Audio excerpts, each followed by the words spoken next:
As if the depths of depravity of the radical Islamic terrorism killing innocents is not shocking enough, there's a new trend we've been telling you about, using children as suicide bombers. There's a more disturbing video coming out of Iraq that shows police stripping a bomb from a would-be suicide attacker, and that young boy with that suicide bomb belt is believed to be as young as 15 years old. He was stopped in the city of Kirkuk by police, and his arrest comes just one day after another child was believed to be the bomber who killed all those people in the wedding party in Turkey over the weekend.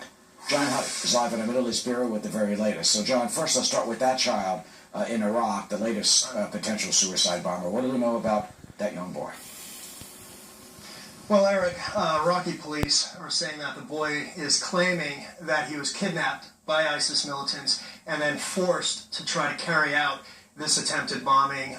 Disturbing video, as you mentioned, Eric, and also compelling video as we look at it again, showing those Iraqi police officers disarming clearly, and obviously we blur his face, but a very upset 15-year-old boy, believed to be anyway, who had a suicide belt strapped around his waist, loaded with explosives that could have caused horrific damage, like we saw, as mentioned, in Turkey. 54 people were killed in a suicide bombing at a wedding party, possibly by a child attacker, though Turkish officials have not confirmed that and really have backed away from claims it was a boy, maybe even as young as 12 years old. So we're waiting for more information as far as that's concerned. But Eric, there is serious concern at this point that ISIS is using younger recruits, such as children, to carry out these type of attacks as it continues to lose ground in Iraq and parts of Syria. This is just so unspeakable and obscene. I mean, really, using young children like this. And it is a growing trend? Absolutely. It's a growing trend? Well, well, that's the concern, is that this can continue, that ISIS is using new tactics and recruiting and using groups of children to do this. It's not the first time either. As we've seen in the past, ISIS has used children to carry out executions, beheadings, shootings. We've seen a video of that before, Eric.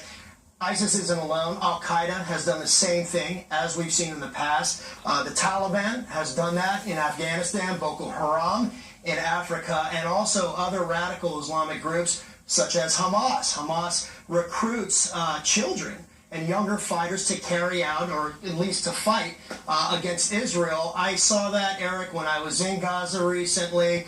Billboards showing children, in my estimation, as young as 10 or 11 years old, and my translator agreed with this, dressed in military fatigues and holding an AK-47. So obviously, serious concern about ISIS increasing the use of these young recruits. Eric, just so sad.